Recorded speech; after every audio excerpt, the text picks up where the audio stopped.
This is my rivalry comparison project, and the rivalries I chose are Apple versus Samsung and Hasbro versus Mattel.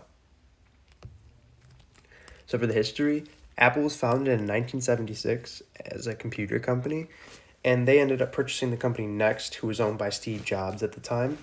And he came into Apple with his sleek, small device vision for the future. After a few years of work, the first ever iPhone came out in 2007, which was, as you probably know, the small device that changed the world, per se. Since then, iPhones have obviously become a worldwide success, and everyone buys them, everyone loves them, everyone knows them. It's Apple. Yeah, you know. So Samsung was founded in 1938. They didn't start in tech, actually. They were a fried fish and noodles company, believe it or not.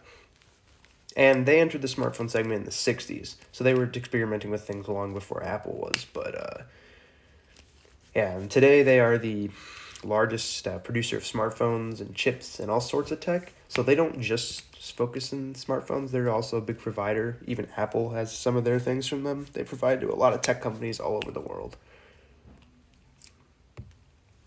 So Hasbro and Mattel. Uh, Hasbro was founded in 1923. It was originally the Hassenfeld Brothers Company, and it was a company for textile remnants. During 1942, the brothers wanted to explore in toys, and then they changed it primarily to a toy company. And during World War II, they started trying to use plastics for their toys, and then they ended up making their first toy, Mr. Potato Head, which everyone probably knows from Toy Story. They kept their company name until 1968, and they was formally changed to Hasbro Industries, which is the Hasbro you know today. Mattel was founded in 1945 by Harold Matson and Elliot and Ruth Handler, and it was originally named Mattel Creations. They started in a garage and started selling picture frames for photos, and they ended up making dollhouses out of the leftover frames they had. And then their first hit toy was the Yuka-Doodle, which was a toy ukulele, and then after that was the Magic 8 Ball in the 1950s. Around the 60s, Mattel also came out with the Barbie doll, which is also a very big hit and a very popular toy and a counter to Hasbro's Mr. Potato Head. So for fan base ideology, Apple and Samsung fans are similar, share their similar ideology because for their needs and wants for a smartphone, because they obviously both want a smartphone. They both want a tech device. But Apple fans, they want the typical iPhone experience. So it's like simple, intuitive, not confusing, easy to use, lots of apps. And it's more of a user experience. And for Samsung, it tends to be more about features. They like all the tech, that crazy tech that Samsung has. They like the crazy cameras and the crazy screens. They like just the fact that Samsung has everything, like, because Samsung, they do have everything, you name it, they probably have it on their phone. And the fans also just get into debates over it, about, like, what's better, Samsung's features or Apple's simplicity. And with Hasbro and Mattel, the fans are mostly younger fans, because that's who they're marketing to, but their differences are how they're received, because Hasbro makes a wider variety of toys, like board games, figures, models, and Mattel's more of the same, but they're also more focused on like things like models of toys, cars, planes, metal, figures, and Hasbro has a tendency to make cheap and poor toys, and with Mattel having slightly better quality, but Hasbro still dominates the yearly toy sales in America. For Star Power, Apple and Samsung Star Power are their big flagship smartphones. So those are their top of the line, best of the best smartphones, and they're always trying to making a new one every year, trying to figure out who has a better one, who can make better things, who has the better phone. So iPhones, their stars are the iPhone, the Pro Max, the Pro and the Pro Max phones, and Samsung has the S Ultra series, which are their crazy tech advanced top of the line smartphones. So Hasbro's stars are their most popular games. So they have a lot of good classic board games like Monopoly, Battleship, Life, Connect 4, and many others. And Mattel, They have the Rubik's Cube, Barbie, and Hot Wheels, as you may know. And so both of the brands have like very big and important star powers and games and toys that sell a lot and that everyone knows.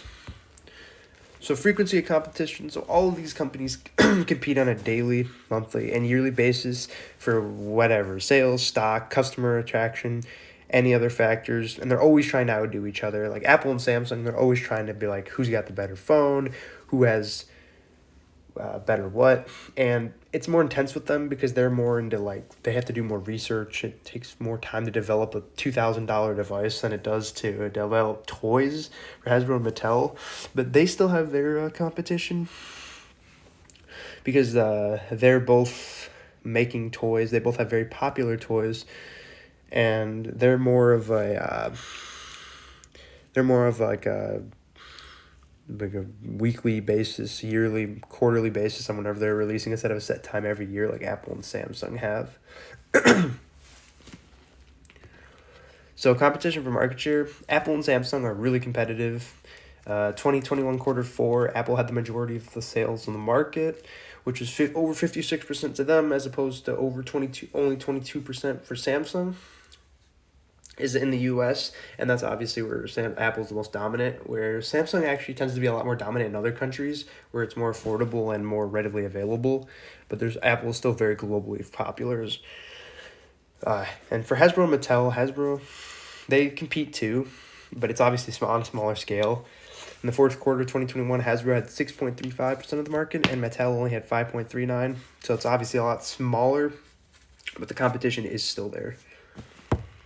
So cultural similarities and differences. Apple tends to be more urban and simplistic, so it's more city people typically and higher income people because Apple obviously charges more, as we all know, and they're more expensive. But people are also more willing to spend money because it's Apple. Everyone knows Apple. Everyone wants to buy something Apple because it's Apple. Yeah, they just have that credibility to their name. They have the street cred, so they can basically just get people to expend a lot of money, and that's a good sales tactic for them.